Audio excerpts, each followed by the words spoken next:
Coney Island in Cincinnati, Ohio opened back in 1870, and it was recently announced that Coney Island will close at the end of this year. Coney Island has been an icon for Cincinnati for many years, and it will be missed by a lot of people. Welcome back to another theme park news update.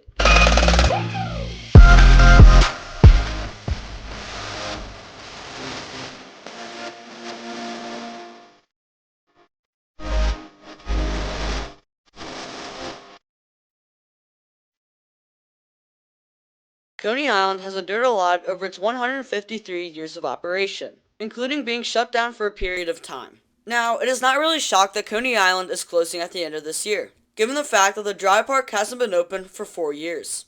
I know that Coney Island was a big part of many people's childhood, and I know it will be missed by a lot of people. But why would they close such an iconic park? Well, the reason probably has to do with A, there's Kings Island right up the road. And B, the park probably is just not making enough money to really constitute keeping it open. And I believe that Coney Island was recently sold to another company. And that company probably thought it was a smart idea to just close the park for good. I've only visited Coney Island, I think twice maybe. And both times we only visited the water park. So I never really got to experience the actual dry park of Coney Island. But I did step foot on the premises, and I did get to experience the water park. Now, the water park was nothing special. It was like a big pool with like 3 slides. And I think they also had like a kids splash area or something like that. I mean, it was decent, but it really wasn't anything special. And most people would probably just go to Soak City now if they were looking to go to a water park. Or maybe even Great Wolf Lodge right next to Kings Island.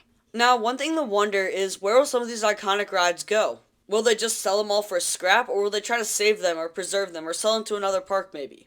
I really do hope that some of these rides do get sold to other parks or preserved, because a lot of these rides are iconic and really old too, and I feel like it'd be worth saving some of these. Another reason I think Coney Island is probably closing for good is that, if we're being quite honest here, there's a better theme park like right up the road with Kings Island. Think, you can ride 14 different roller coasters when you visit Kings Island, but you can't ride a single one when you visit Coney Island right now. It just doesn't make sense to keep Coney Island open right now. Now, will we see someone come in and miraculously take over the park and change it like we saw with Kentucky Kingdom? And I'm going to go with the no on this one. I just don't see it happening. Kings Island's just too big to compete with, and it's likely this park wasn't turning a profit then, so why would it turn a profit now? I think it's in too saturated of a market, and I doubt there'd be anyone who want to take a risk and come reopen a park that's been closed for 5 years already.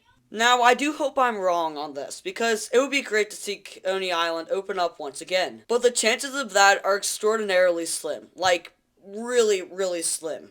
I would be really shocked if this park opens up under new ownership. Now, I assume that Coney Island will probably be bulldozed, and it will be no more. But what about the land Coney Island sits on? I actually have no clue if there's any plans to do anything to the land that it sits on currently.